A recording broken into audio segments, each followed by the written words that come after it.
শুরুটা করেছিলেন মেসি, তারই ধারাবাহিকতায় জ্বলে উঠলেন অন্য দুই মহারথী এমবাপ্পে ও হল্যান্ড। মেসির জোড়া গোলের পর যেন অপেক্ষায় ছিলেন এমবাপ্পে ও হল্যান্ড, আর মাঠে নেমেই জোড়া গোল করে প্রমাণ দিলেন তারা। তবে তিন মহারথীর জ্বলে ওঠার মুহূর্তে রোনালদোর জন্য রইল শুধুই অপেক্ষা।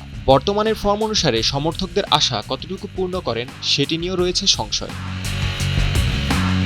বয়স যে কোনো বাধা নয়, এটি আবারও প্রমাণ করলেন লিওনেল মেসি। আর্জেন্টিনা বনাম অস্ট্রিয়া ম্যাচে প্রথমে পেনাল্টি মিস, প্রথম সুযোগেই পেনাল্টি মিস করে কিছুটা থমকে গিয়েছিল গ্যালারি। ভক্তদের উল্লাস যেন মুহূর্তেই স্তব্ধ হয়ে যায়। পর মুহূর্তে 38 মিনিটে ফিরে সেই মেসির ম্যাজিক, জোড়া গোল করে আবারও প্রমাণ করলেন বয়স শুধু একটা সংখ্যা। সর্বোচ্চ গোলদাতা হিসেবে নাম উঠালেন বিশ্বকাপ রেকর্ডের খাতায়।